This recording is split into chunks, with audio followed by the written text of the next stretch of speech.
嘿，1月14号下午1点38，出来跑一圈，好久没拍视频了啊！这个新学期已经开始2周了。最近这个下雪比较多，很难得到在户外跑步的这个机会。这2天暖和，看这个路，雪化的还行哈。今天出来跑一圈，之前2天都在跑步机跑了。上周六也是一个暖和天，在外头跑了27公里的长距离。看我今天穿的这双鞋，是一双新的鞋啊，波士顿13。然后这双鞋最近也是有点让我一言难尽，一会儿可以跟大家说说。今天好多都是新的裤子，轻功弹力怪的新裤子，这裤子真舒服。但是这裤子唯一的缺点就是没有内衬，最好穿个内裤。跟其他有内衬的裤子不一样，上衣是这个菲比特的这个外套，穿着感觉不错。这衣服挺重的，所以它比我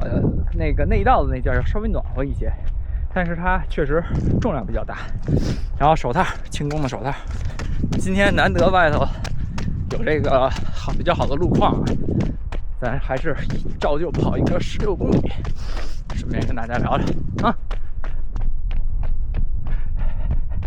今天跑步的这个路线以这个绕这个大圈为主，这个圈是之前我们跑团的一个朋友带我来的一次绕这个圈，这一圈大概1.2公里，然后路况确实比较好，人也少，车也少，几乎没车。离我学校不远。今天我是1点钟刚下课，然后从健身房出发，找到这个圈，准备在这圈绕，把里程绕够，再回去。我不是到了2双新鞋吗？一双波士顿13，一双飞然4。然后飞然4我穿着只练了1次节奏跑，感觉那鞋还行，挺有劲儿的，但是确实底儿比较硬，没有什么特别韧弹的感觉。但是现在只穿了1次，感受还不是特别明显。但是为什么说这双波士顿13一言难尽呢？我是到手以后穿了几次，都是在雪上跑的，跑得不是很快，但是因为下雪，地比较滑，雪比较多，感觉不到什么这双鞋的一些特点。然后后来有一次我穿着这双鞋上跑步机了，那时候这双鞋刚跑了2次，可能还是有点没磨合开，或者鞋带没系好，或者怎么样的。然后在跑步机跑了一个16公里，后面最后1-2公里稍微加了加速，结果我跑完小拇指就有一个大的一个血泡，幸好没有破。后来我赶紧问 GPT 这个东西怎么解决，然后 GPT 给我出了一堆方案。本身那天跑完我是想去送外卖的，后来我也送不了外卖了，然后我就赶紧开车到药店买那个 GPT 推荐的那个创可贴。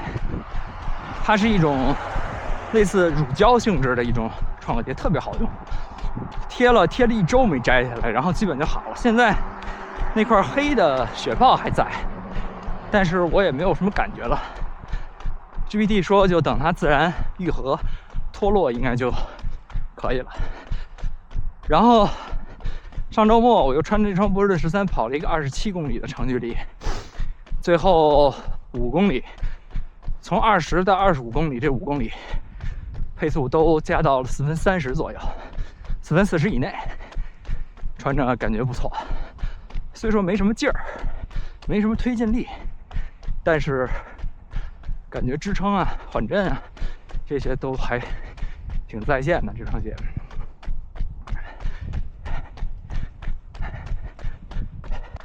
然后这是我这双新的轻功的手套。最近我跑步在戴，然后有时候日常出去我也会戴。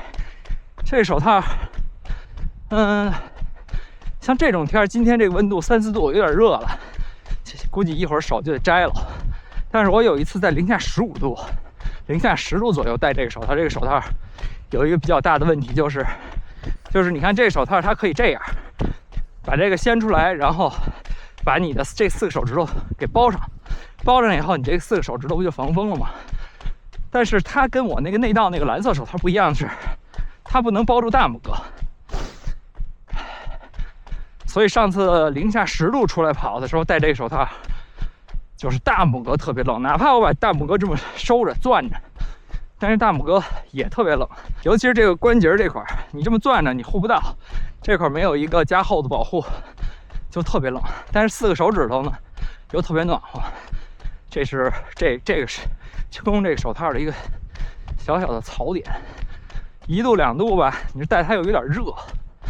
零下5、零下10呢，它又不能把你5个手指头都做到很好的保暖，让你大拇哥到家以后变得特别的僵硬，所以这个手套并不是很成功。对了，还有一样新的东西，现在就是正在拍摄我的这个小相机。我又从国内闲鱼买了一个白色的一个摄像头，相当于是我的第2个相机。这样后续如果我有比赛的话，我能拍摄到的素材应该会多一点。然后我现在还有一块备用的电池，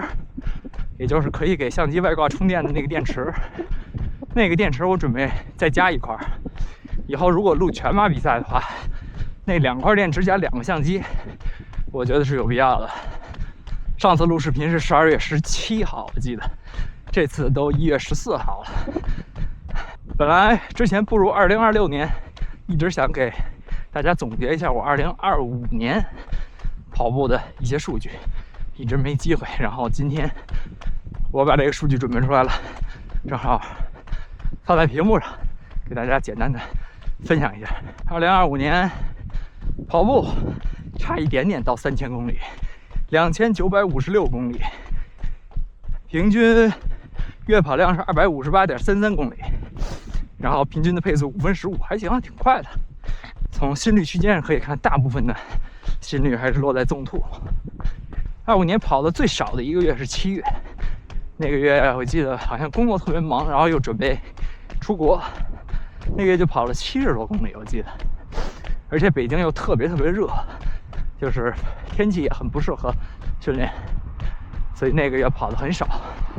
然后来了加拿大这边，8月、9月，然后10月、11月、12月，慢慢就把这个训练基本恢复到一个正常的节奏了。然后这个2025年也是我严肃跑步训练的第2个完整年。我是从2024年的1月1号开始练跑步的嘛，然后2025年等于是我第2个完整的年。在2025年仍然没有参加全程马拉松，然后2025年的2次比赛，一个是上半年的在天津的一场半马，那场比赛最终是1小时34完赛，但是那场比赛其实不是很好，因为它的赛道条件不是特别好，爬升我记得有200多米，全程在爬很多的坡，然后最后赛道也要短一点，所以那个半马的 PB 最终没有体现在我的数据上，但那也是我人生第1次的跑步比赛，感觉还是挺不错的。然后第2场比赛是去年9月在这边本地参加的一个10公里的比赛，那场比赛也是非常的有意思，非常好玩。虽说赛道条件不是最好，然后我的发挥呢也有一些问题，就是最后跑错路，还把其他选手也带错路，但是仍然那场比赛是创造了一个10公里41分出头的一个个人的 PB， 并且斩获全场第3名，还拿到了很多的礼品，然后礼品的价值也是远大于了我报名比赛的价值。展望2026年呢，今年就是希望把整个训练做得更加的规律，更加的系统，然后也是跟我们的跑团在一起，每周都会有速度课，有节奏跑，有长距离，再就是今年会迎接更多的比赛。首先距离我下一个 Chile 的半马也就1个半月了，然后在半马之后有一个本地的5公里的小比赛，是在我们downtown的一条最主要的一条街上，然后应该也是很平的一个往返，那个5公里也是应该可以尝试去追求一个 PB 的。然后对，在去年我5公里的 PB 是19分32秒，也是在一次